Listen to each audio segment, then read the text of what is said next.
Welcome back to the On the Down Lowe podcast. You're like, Emily, why are you so smiley today?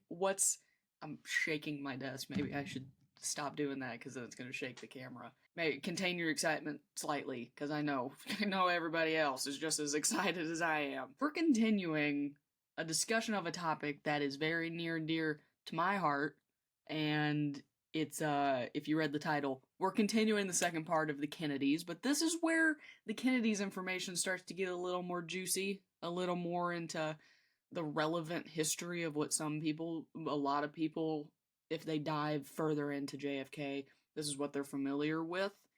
So we're going to get into where things start becoming a little more modernized to the history that's circulated now. And you know it's serious if I did the same thing with the Clintons.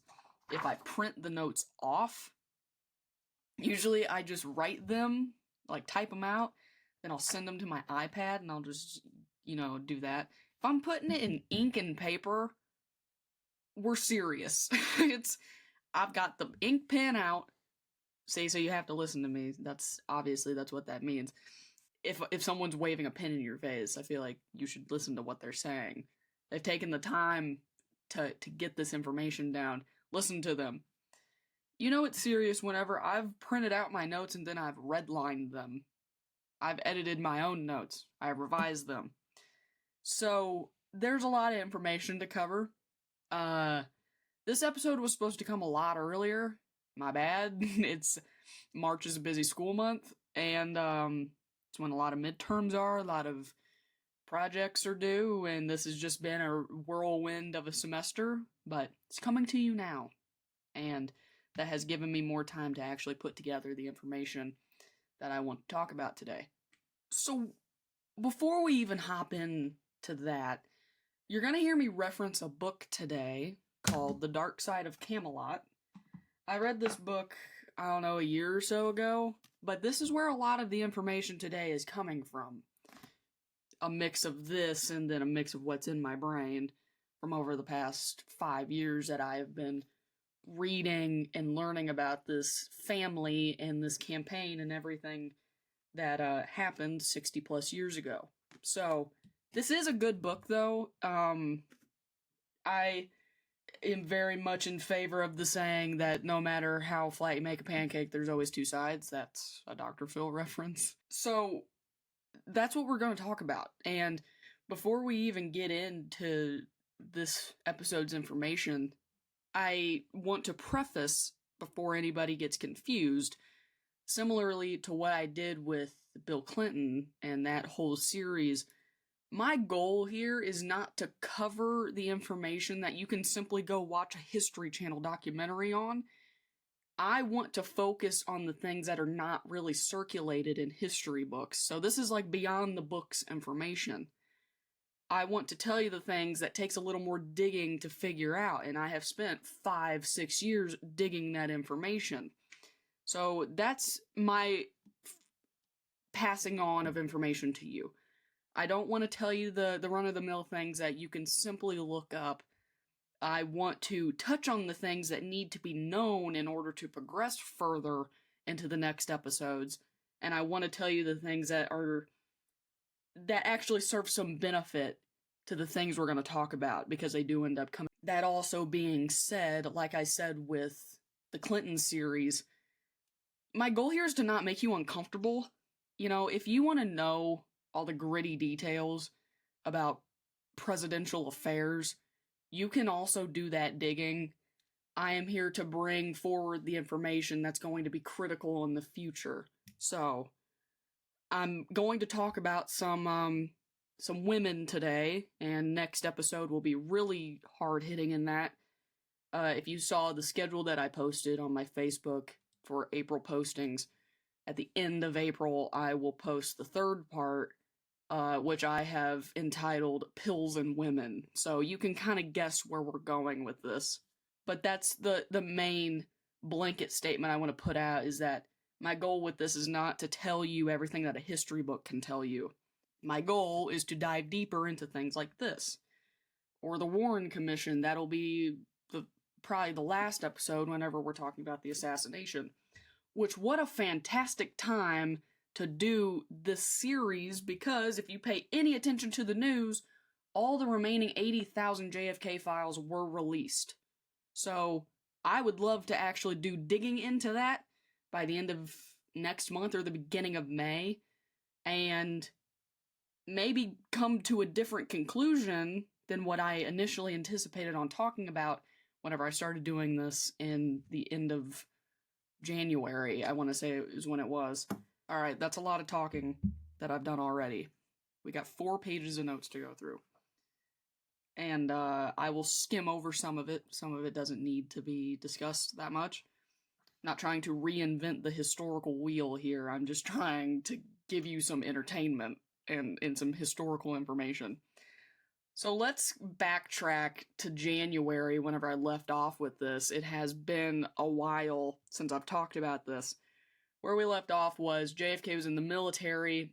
He was a Navy officer, and he was serving during World War II, and in the Solomon Islands in the Pacific, his PT-109 torpedo boat that he was the captain of was literally split in half by a Japanese destroyer. So he comes back home. He is now a decorated war veteran, and that really played to Joe Sr.'s little, dream of having his son, who was intended to be Joe Jr., being in the spotlight of politics. So he had this silver spoon in his mouth, both financially, but now he had the golden ticket to politics because he was now a war veteran. That made him a little more relatable, and people saw him as a hero. So I know last episode was really heavy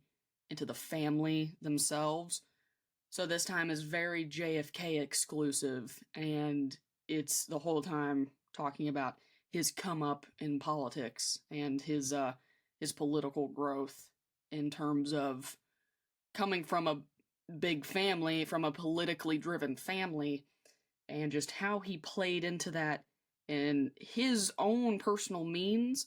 Because even though he had the financial ties of his family, he really did pull away from that in some ways. I will give him the benefit of the doubt on that, not saying he completely pulled away from it.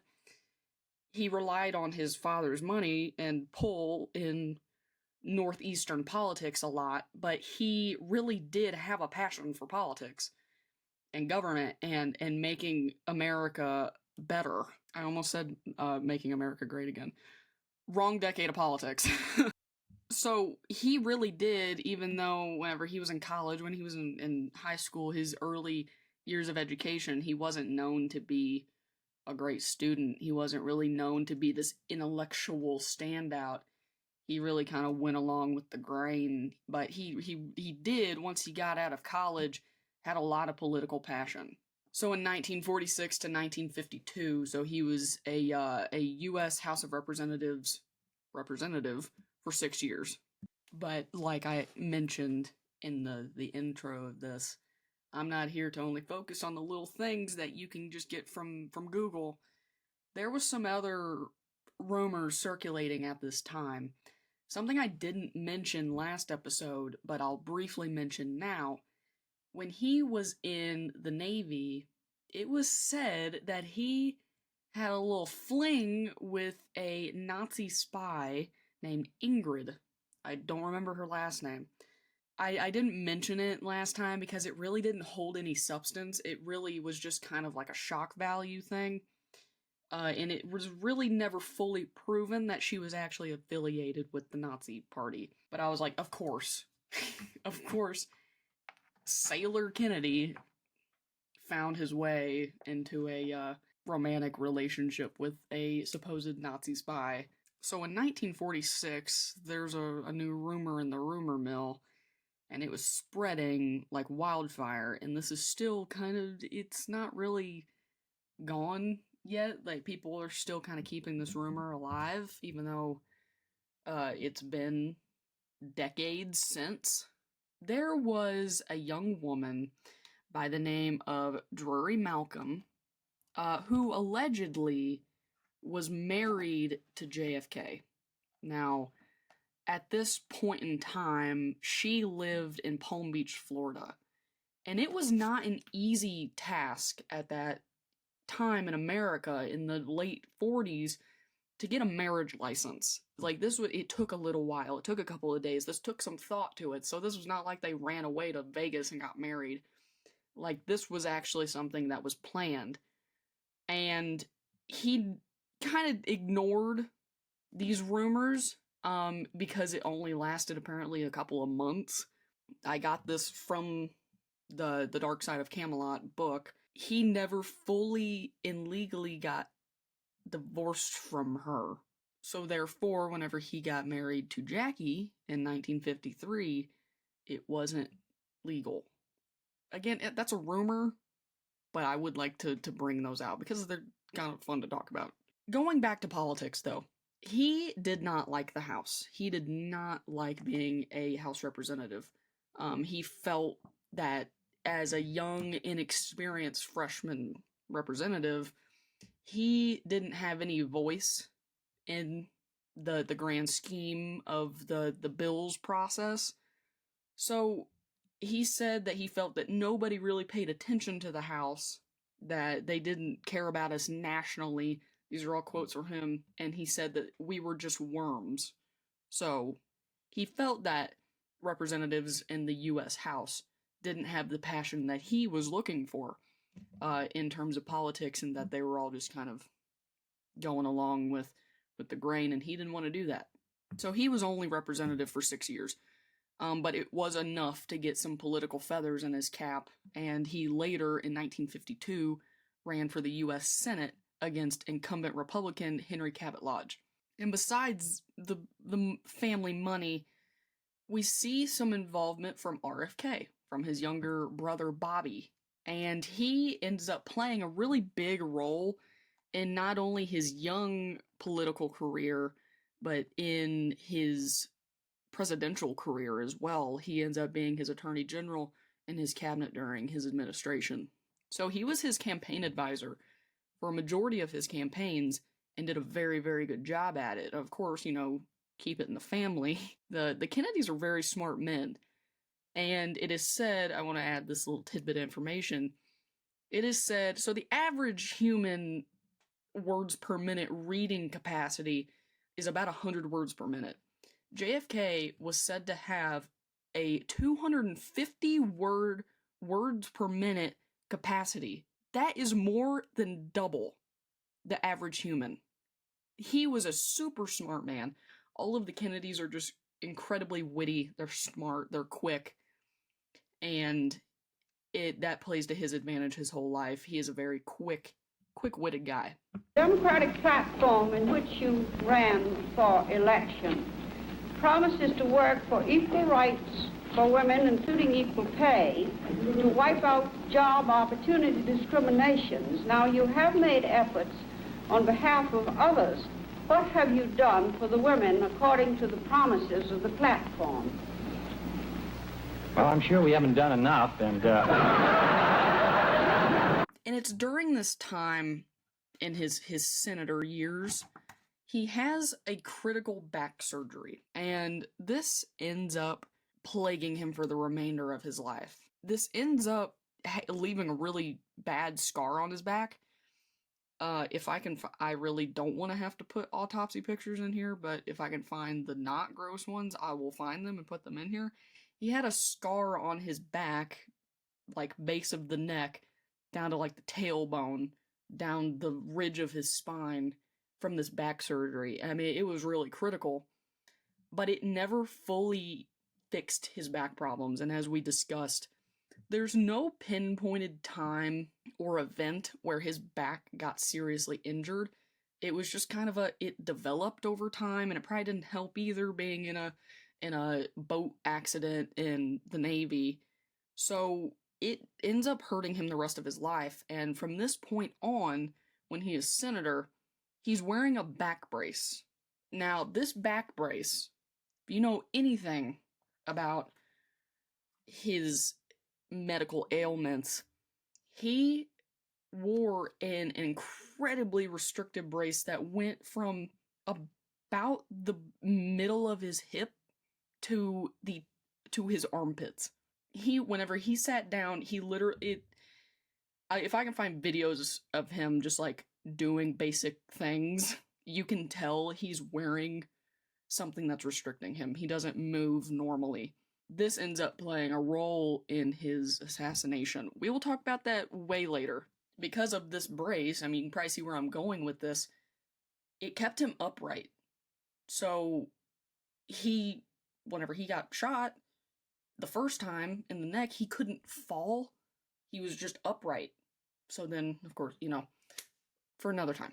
And not only the back problems, whenever he was younger, he was diagnosed with Addison's disease. Addison's disease is a deficiency in your adrenal gland, so it messes with your hormone processing and development. So you're probably thinking, like, Emily, we're in the 50s now. Aren't we forgetting a very important lady? We're getting to her now. So in 1952, at a dinner party in Boston, JFK met young Jacqueline Bouvier. I love her name. I love her maiden name. It just sounds so classy whenever you say it all together. She was a very classy woman. And it wasn't long after that, whenever they had met, that he proposed to her. And the place that he proposed is called Martin's Tavern. This is actually a very, very popular place in Boston that big political players, every president since Eisenhower has visited there. And there's a booth in the restaurant now that has a little bronze plate on it that says engagement booth. And it tells the fun little story of, like, on this day, this year, Jack proposed to Jackie, and it's like a tourist trap now. But they got married about a year later on September 12th of 1953. So let's do a quick timeline check-in, actually, of where that date holds some substance. So September 12th, 1953 to September 12th of 1963. So 2 months before his assassination, they had just celebrated their 10-year wedding anniversary. And I'll get into this, literally the next bullet point. Their marriage was actually on the mend by the time September of 63 rolled around. And by that point, it was only a month before that they had lost their infant son, Patrick. And that brought them way closer together. At this point, there's no documented, at least that we know of, there was no documented affairs after, like, the beginning of 63 to November of 63. Which, for him, that's pretty impressive. So, I mean, they really were fixing their marriage. And at that point in time, his anniversary gift to her was this beautiful ring that had 10 emerald stones in it. And those 10 represented the 10 years they'd been together.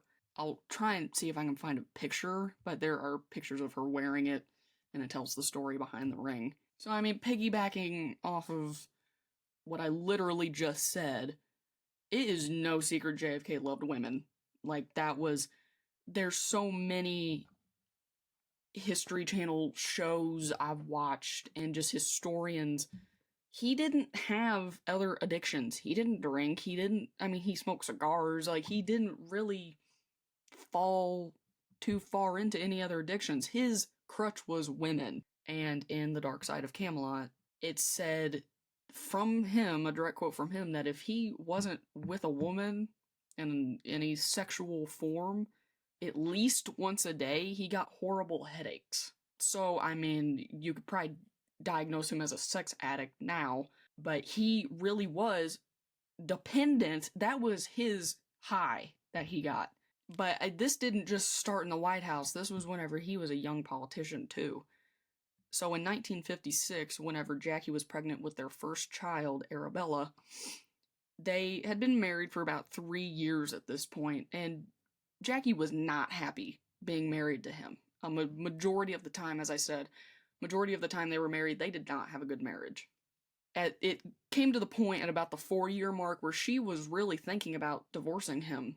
And of course, Joe Kennedy was not going to have that. Joe Sr. was not going to have his son's political future foiled because of a divorce. So he, of course, Jack and his father had their eyes set on the White House, and he was really proposed to be the next president in the next, if it wasn't the next election cycle, it was the next few election cycles. So Joe Kennedy offered Jackie $1 million to stay for the sake of his political career. Jackie was a smart woman, and she said that if he, quote, brings home any venereal diseases from any of his sluts, the fee would be raised to $20 million. And of course, the big part of the deal on Joe's part was that Jackie had to keep the affairs secret. No one could find out about what he was doing. So going back to her pregnancy, so their firstborn daughter, Arabella, was a stillborn. And Jack wasn't even in the state. He was on a boat with his buddies, a bunch of girls. And even after hearing the news that his wife had just delivered their stillborn daughter, he didn't want to end his vacation. Like, he had all intent of just staying where he was. And it wasn't until his longtime friend, George Smathers, told him, quote, "You better haul your ass back to your wife if you ever want to run for president." That's what got him to go home. So that was 1956, and it was only a year after that they welcomed Caroline Kennedy in 1957. And then in 1960 is whenever John Jr. was born.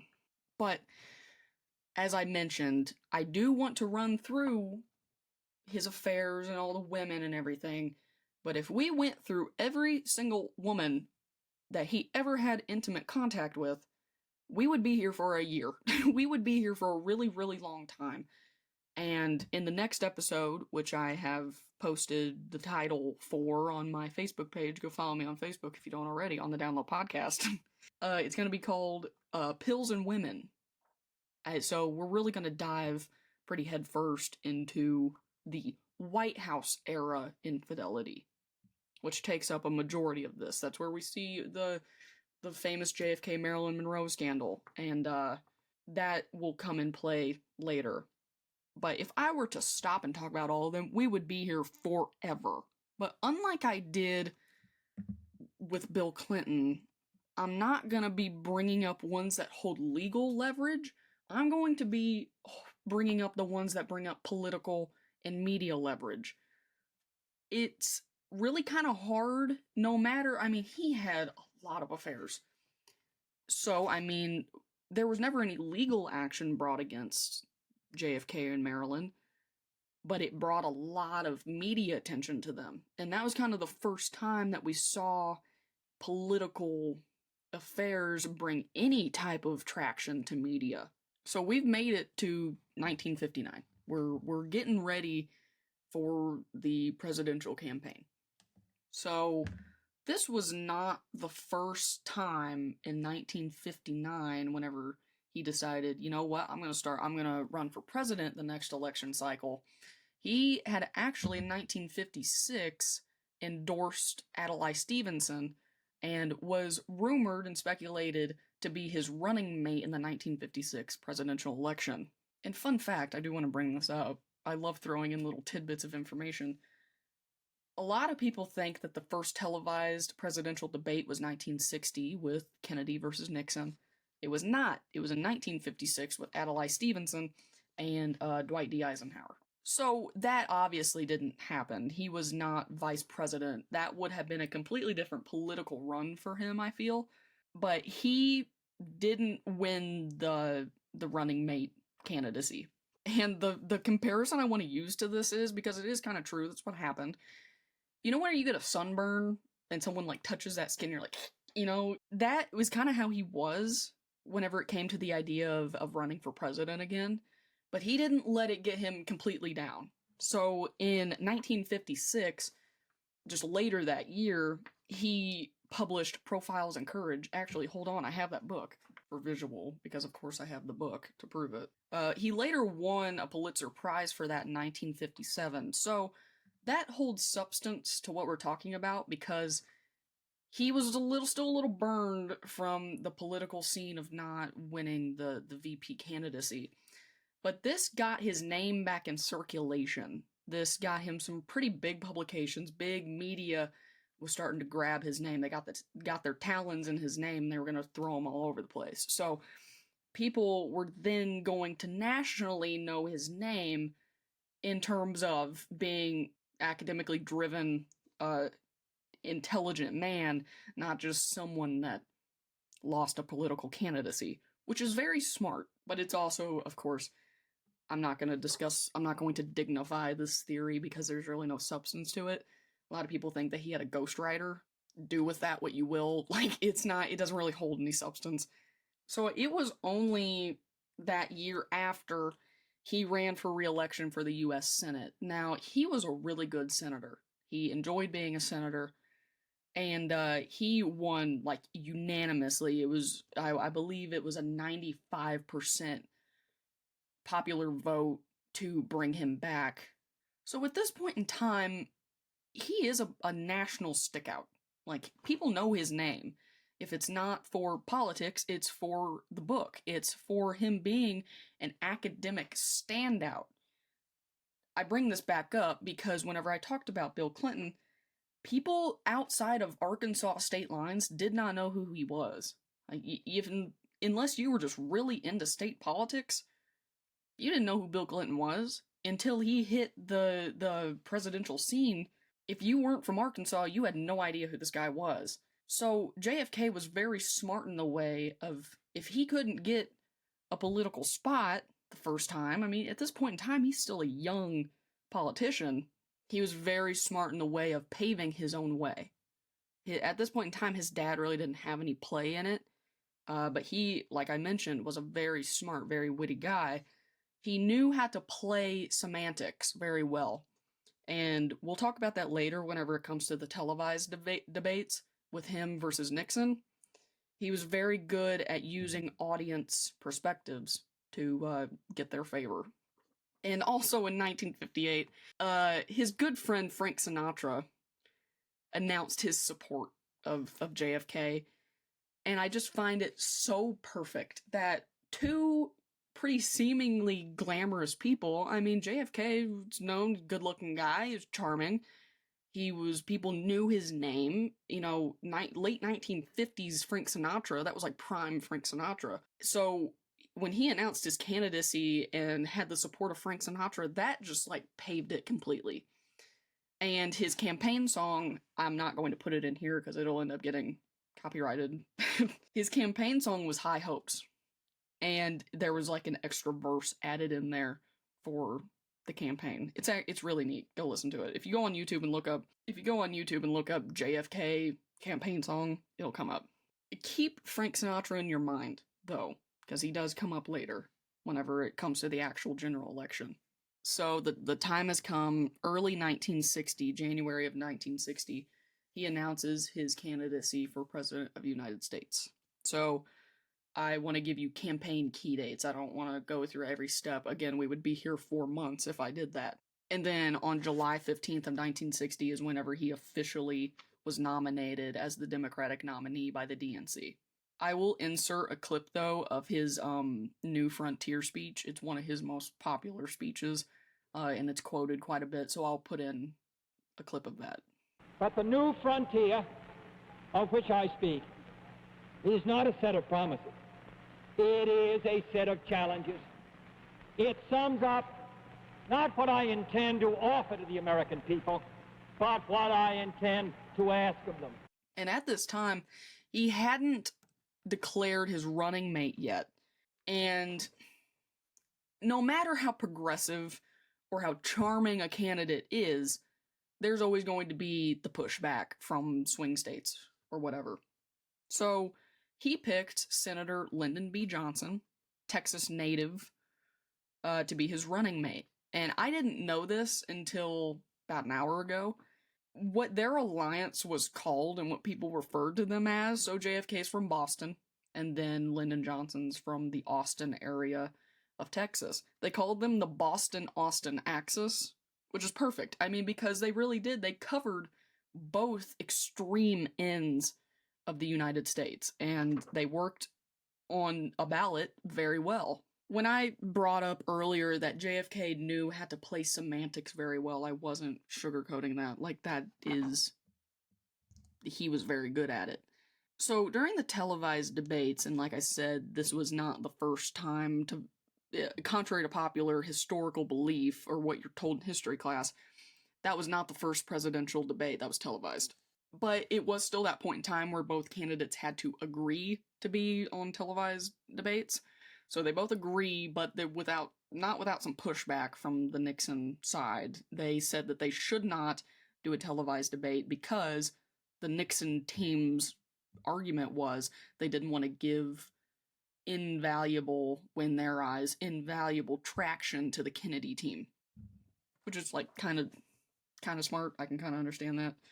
So there's 4 total debates, and Kennedy won the first one, Nixon won the second and the third, and then it was the closest tie in presidential debate history on the 4th one. So the 4th was a tie, Kennedy had 1, and then Nixon had 2. I'll find good clips of their debates, probably just the first one. That's the one that a lot of people are the most familiar with. I made a bullet point on my notes that just says understanding your angles, and that's literally what JFK did.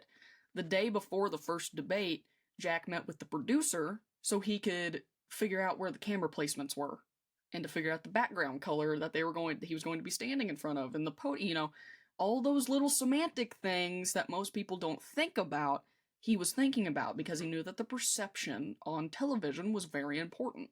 If you listen to JFK talk, he's a very strong speaker. And at that time, only 11% of Americans actually owned a television set. So he knew that if he could get them that 11% on television, and he could also talk them to joining his side on the radio, he had it. That's not exactly how it worked out, but that was his thinking.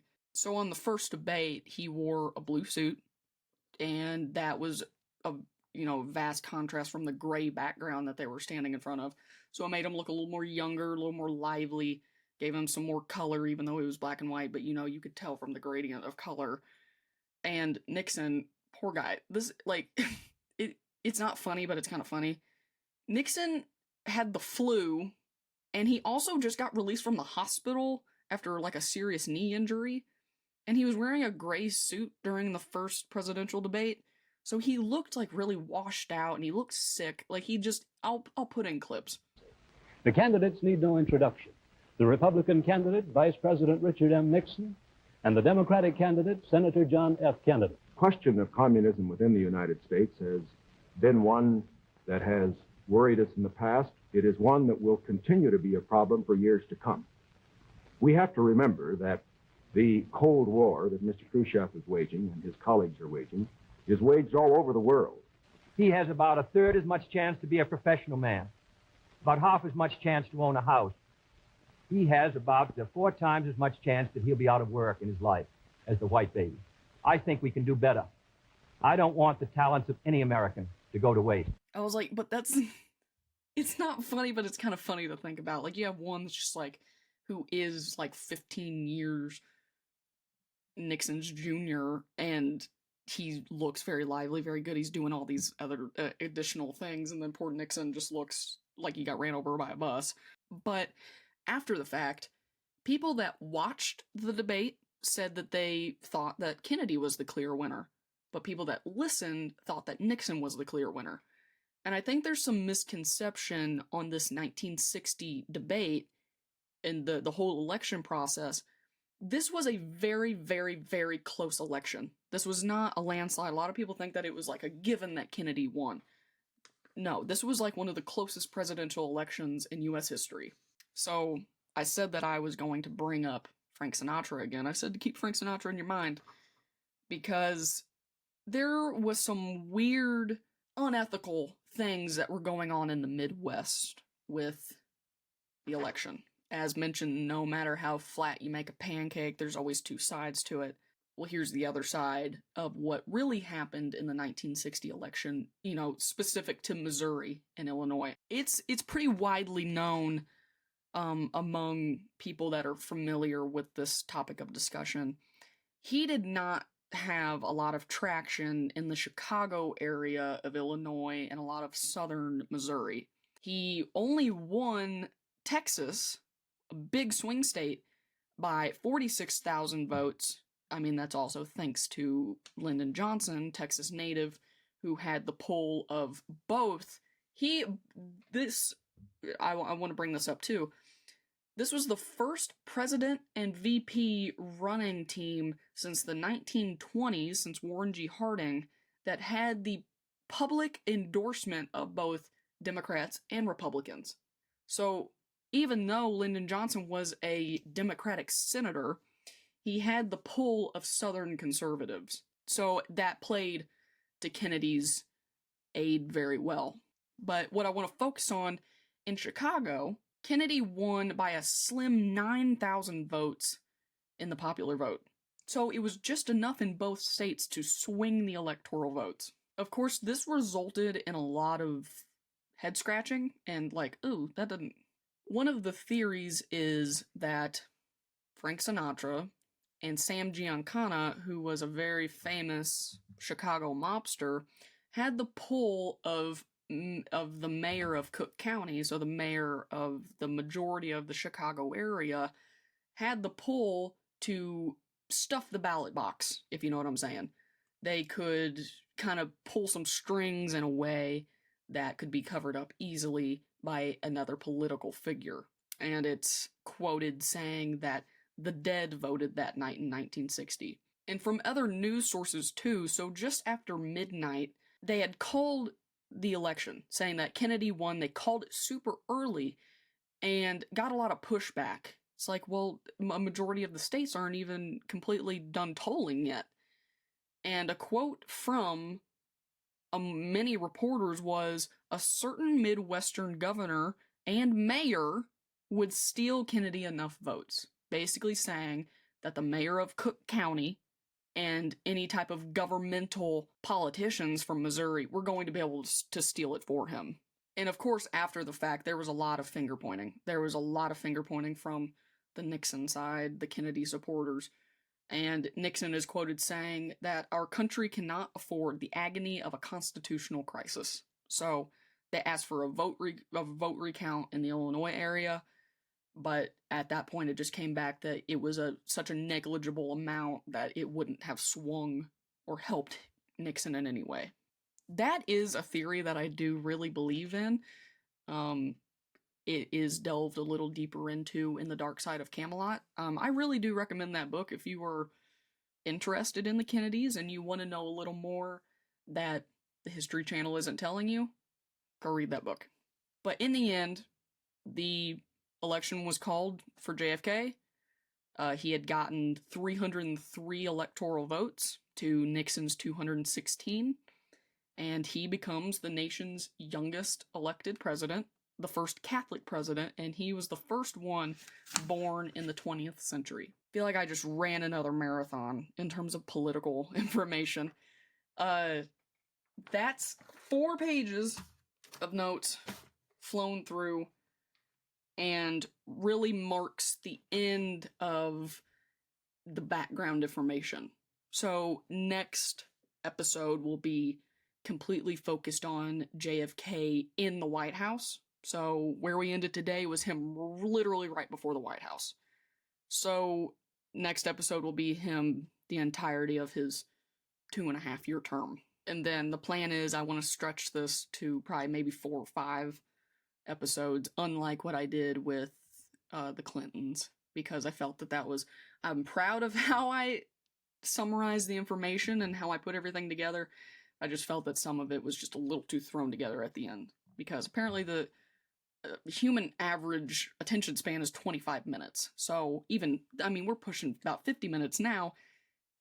That's... You see how that's hard? That's hard for me to sit down and listen to an hour and a half of presidential affair information, even though no matter how much I enjoy learning about it. So I'm gonna leave it here.